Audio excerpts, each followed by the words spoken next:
Welcome to the High Volume Hiring Podcast. I'm Stephen Rothberg, the founder of College Recruiter job search site. At College Recruiter, we believe that every student and recent grad deserves a great career. This podcast features news, tips, case studies, and interviews with the world's leading experts about the good, the bad, and the ugly when it comes to high volume hiring. Thanks for joining us. Today's guest is Dr. Noelle Chesley, an associate professor and incoming chair of the Department of Sociology at the University of Wisconsin Milwaukee. Dr. Chesley is a social scientist who is passionate about identifying and solving complex problems at the intersection of data, technology, gender, health, and inequality. I first ran across Dr. Chesley's work when I read an article that she wrote about how automated hiring systems are making the worker shortage worse. Dr. Chesley, welcome to the show. Thank you. Great to be here. So first off, before we get into the actual nuts and bolts, tell us a little bit about yourself and what you're up to. Yeah, sure. Well, in my professional life, I spend a lot of time researching the broader social implications of new and emerging technology. And what I found is when we were having all these broader discussions about the Great Resignation and how the pandemic was shifting work practices, it was raising a lot of questions for me that were linked to my broader research in this area, and really got me wondering about something that I didn't see people talking about much, which was how changes in hiring practices, particularly the use of new technological systems, might be impacting the experience of locating workers and workers getting jobs. Yeah, and it was really interesting to me because I think there's so much of a belief that more is better when it comes to technology. And sometimes more technology is better, but it also really depends on the technology and how it's used. And I think we can get into that as we dive into this topic a little bit more. So the article that was in the July 1st, 2022 UWM Report, you first talk about what you're including when you reference automated hiring systems. So without getting into the problems yet, what kind of systems are you thinking of when you talk about automated hiring systems? Yeah, well, it's a whole amalgamation of things because we're as researchers trying to come up with a phrase that kind of captures an overall process. But I think it's really important to understand that we're talking about, as you mentioned already, pretty complex socio-technical systems that are bringing together, more rudimentary online data forms, coupled with, in some cases, platform technologies that use much more sophisticated algorithms or machine learning types of applications. And so it really can run the gamut. And the other thing I'll say about that is that there's also pretty large variation in how different organizations use these systems in terms of the level of human involvement at different aspects of the hiring process. So we're really talking about a whole conglomeration of technologies and platforms and applications and how those get coupled with a whole variety of human practices on the side of the organizations that use these things. Yeah, awesome. So, from in my mind, so we're including things like job boards, job aggregators. We're including asynchronous and bisynchronous video interviewing systems, yes, like a HireVue. We're including sourcing tools like a LinkedIn, virtual career fairs, applicant tracking systems, assessments. All of that. Yes. Thank you for putting it more in the terminology of the hiring audience. That's perfect. Hey, that's why I get paid the big bucks. So your article then discusses some of the pros and cons of the automated hiring systems. And for people who haven't read it, I definitely encourage them to, because one of the things that I've seen with articles that are somewhat similar to this is that sometimes they seem to be written by the vendor or some cheerleader, a PR agency on their behalf. And so everything is perfect and glorious. And at other times, they're written by, maybe extreme privacy advocates where, all data is bad data and nobody should be collecting any kind of data whatsoever and everything should be horse and buggy. You definitely did neither. It's part of what I just loved about it. It was just sort of very factual based. Here are some good things. Here are some bad things. Whether you think it's good or bad, we need to discuss these things. And what is the outcome of them? So one of the problems that you outlined was you said that algorithms may not be the best criteria for matching. And what did you mean by that? Well, let me just zoom out for a minute and just talk about two big issues that come up when we talk about automation, and then I'll promise I'll address your question. But I'm going to be wanting to refer back to these ideas probably as we move through this. I think there's two big issues with automation. One of them has to do with opacity. So the fact that there's this, often we sometimes call it a black box component to a lot of these tools, where they start to get complicated and we don't know exactly how they're working always in every real world application. And that we use these tools because we want to do the second thing, which is scale up a process. And so the importance about a lot of the things that we're talking about now in scale is that scale is what we want to improve problems of efficiency. So organizations who are trying to hire people have a problem right now, and it's a real problem, which is that they get a lot of applications for jobs. That's part of the access that the internet has provided. And certainly today's job applicants expect to use online systems and things like that. So we can't just decide we're not going to use any of these things. But the scale issue really means that if we get anything wrong when it comes to hiring, that we are going to be able to scale this up very, very quickly, especially when you think about the fact that a lot of organizations are using third-party vendors. You mentioned one, just HireVue. I'm not endorsing them or saying they're bad, but just the point is, if there's a problem with something and we're adopting it across organizations in the economy, we're very, very quickly going to be able to scale up problems. So you asked me a little bit about what are some of the problems that can come up with matching. And this really speaks to, if you want to think about it in terms of the hiring process, you can think about where a lot of people who need to hire or are wanting to get jobs start, which is how do we get information about what jobs are out there or what job candidates are out there?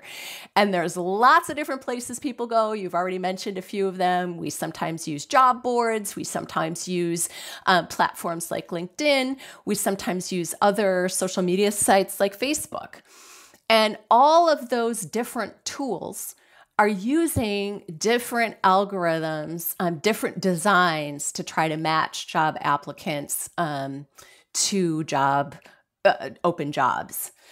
And there's a lot of research now, I think an emerging area of research just on targeted online job ads in general, or I should just say targeted advertising, because really you can think of a job ad as a type of targeted advertising. And one of the things we're learning from that research is that it's possible that whole swaths of the population get missed.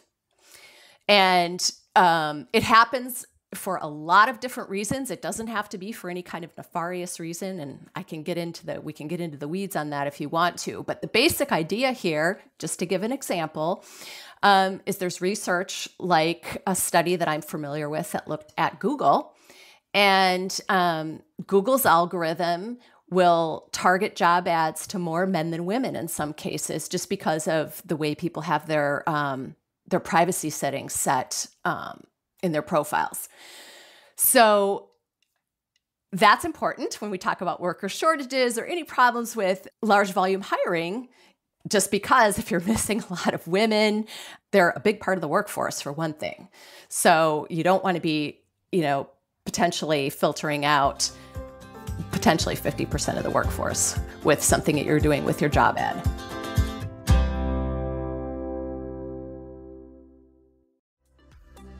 Imagine how fast we could solve the world's biggest problems if more SaaS startups would gain traction sooner. Welcome to the Tech Entrepreneur on a Mission podcast. This podcast is dedicated to sharing experiences from B2B SaaS CEOs who are going above and beyond to deliver change that is noticed. You will hear their secrets and learn what is required to build a SaaS business that the world starts talking about and keeps talking about, and how to overcome the roadblocks to do so.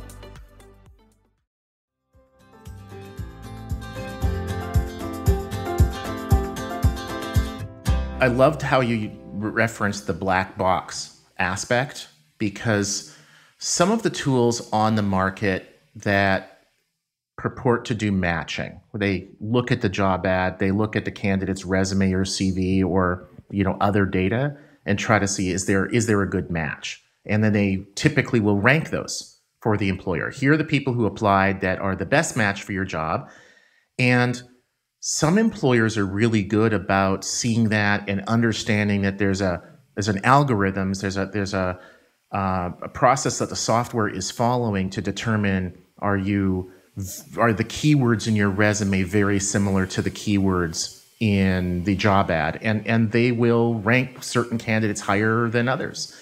And so, correct me if I'm wrong. I mean, I think what you're saying is that the fact that it's automated, the fact that there's an algorithm, does not mean that it's a good algorithm.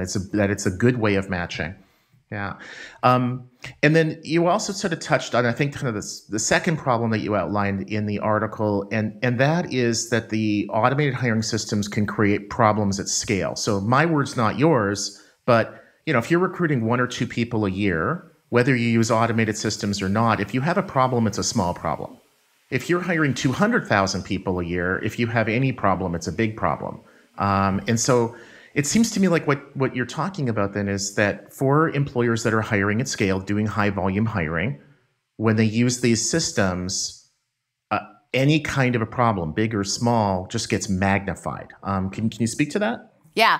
Well, that's kind of what I was trying to get at, even when we were talking about the job matching problem, but you said it exactly right. I mean, the whole purpose of these automated tools that we're talking about is to scale up, to deal with the problem of having to hire a lot of people quickly, and make hopefully good decisions across a lot of different job applications.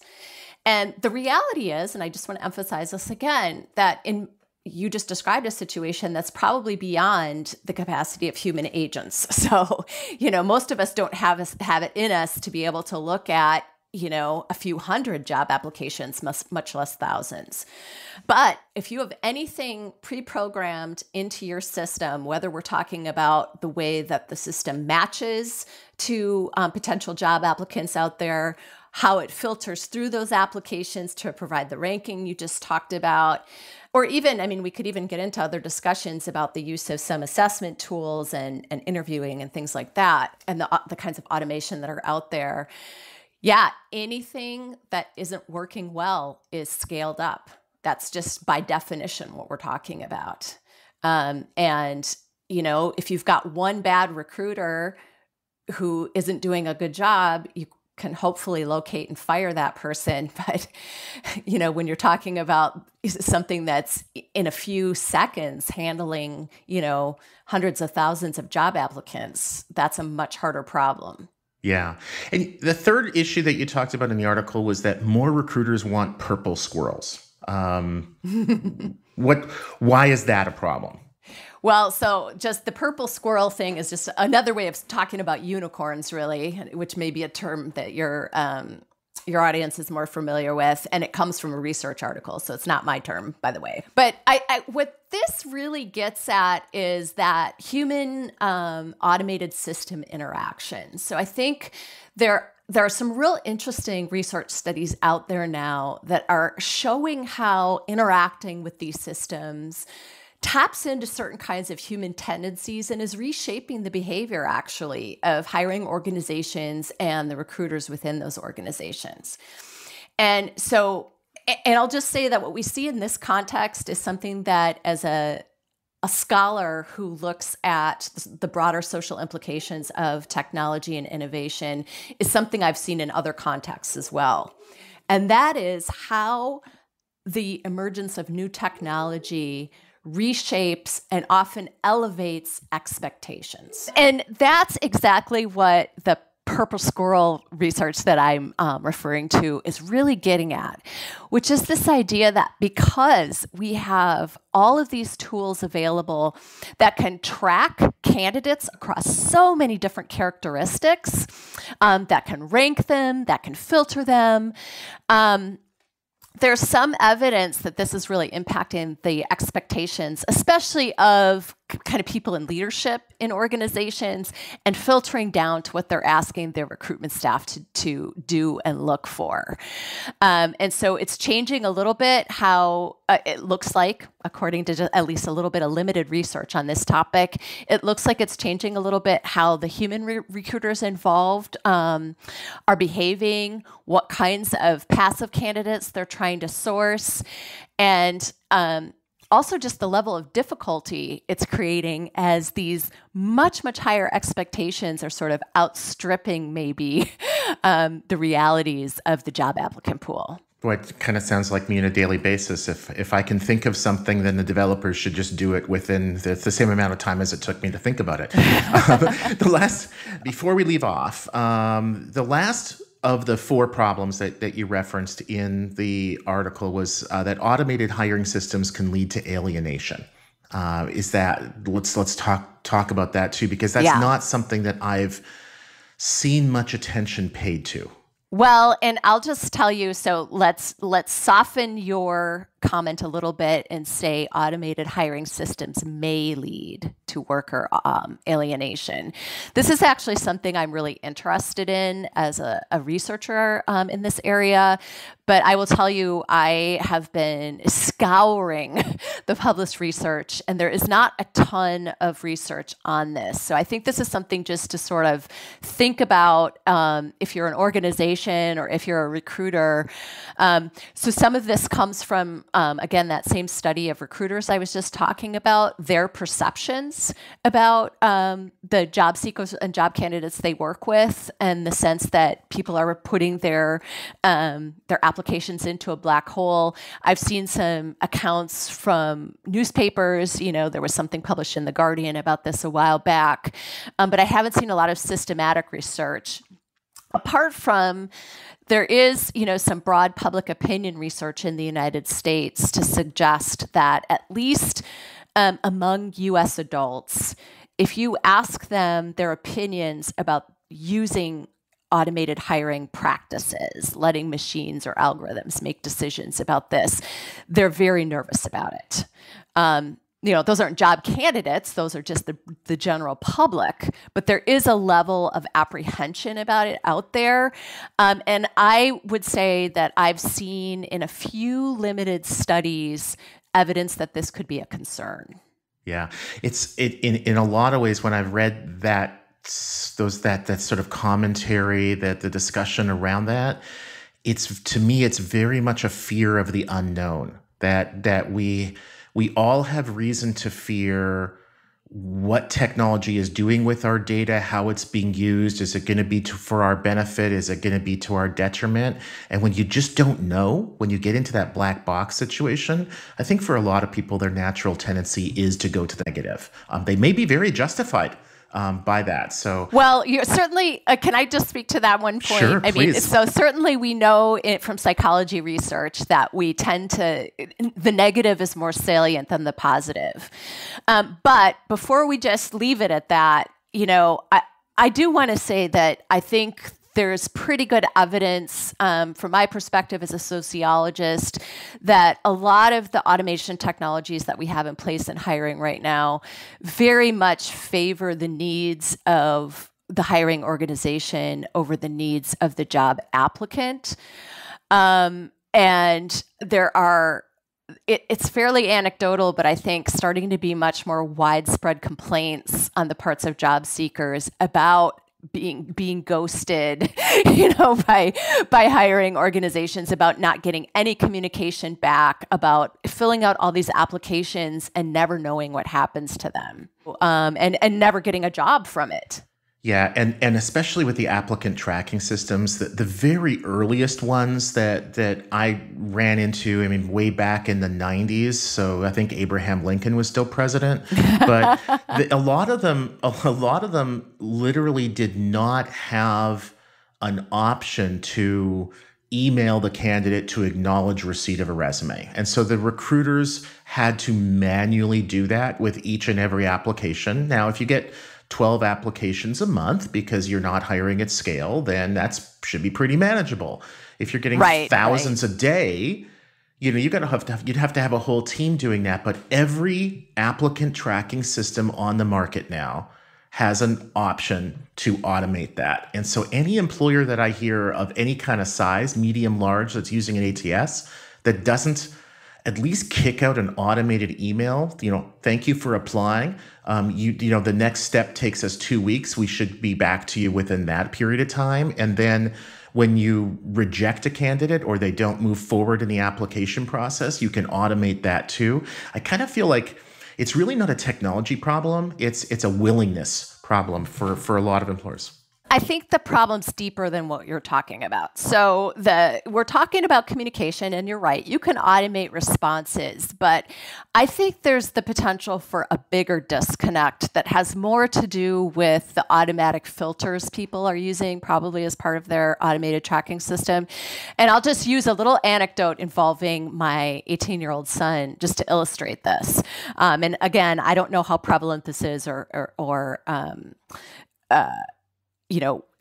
again, it's just an anecdote. It's not research. But my 18-year-old happened to, he's really into computers. He's built his own computer. He needed some computer parts. So he went to, and he's also been looking for a job. And he went to Best Buy to pick up some stuff and had such a detailed conversation with the guy in their computer department. The guy was so impressed with everything that he knew, all the questions he was asking. He said, you know what? We are just desperate for people in our computer area here. Would you be interested in applying for a job? And my son said, I'm totally interested. I'd love to work here. And the guy said, okay, you have to go through our online system, but I'm going to be keeping an eye out for your application. And, as soon as you submit it, I'll be trying to get back to you. So my son diligently went back and submitted his application through the online system, and he never heard anything. Now, here's what I think could have happened there. It's not that he didn't get the email saying his application was accepted. It's that there was a disconnect between information he put into this online system and how his information was filtered. I bet you that guy at Best Buy never even saw his application, just probably figured he didn't do it. So that's more what I'm talking about there. I think, and it speaks again to the black box kind of potential here that we think we've done. We think it's so simple. It's just, we'll automate these emails and get this communication flowing. But I think that there's a lot more potential for problematic ranking, filtering, all those kinds of things in ways that could both alienate people, but also leave employers with limited access to qualified people. Yeah, it's one thing if there are some cracks in the hiring process. We all expect that it's not going to be perfect, but when those cracks are wide and frequent, then that's a problem. Well, Dr. Chesley, thank you so much for joining us today. If listeners want to get more information from you, how should they reach out to you? They can contact me at my university email address, which is my last name, Chesley, @uwm.edu. That is easy. Thank you for joining us today on the High Volume Hiring Podcast. We appreciate your support. Please go to www.highvolumehiringpodcast.com to subscribe for free on your favorite app. Review it. 5 stars are always nice. And recommend it to a couple of people you know who want to learn more about how best to hire dozens or even hundreds of people. Today's podcast has been a co-production of Evergreen Podcasts and College Recruiter. A special thanks to our producer and engineer, Ian Douglas, and the rest of the team at Evergreen. I'm your host, Stephen Rothberg, the founder of College Recruiter. Each year, we help more than 7 million students and recent graduates find great new part-time, seasonal, internship, apprenticeship, and other entry-level jobs. Our customers are primarily Fortune 1000 companies, government agencies, and other employers who are hiring at scale. They advertise their jobs that require 0 to 3 years of experience on our niche global job search site. For more information, go to www.collegerecruiter.com/advertising or email me, steven@collegerecruiter.com. Cheers.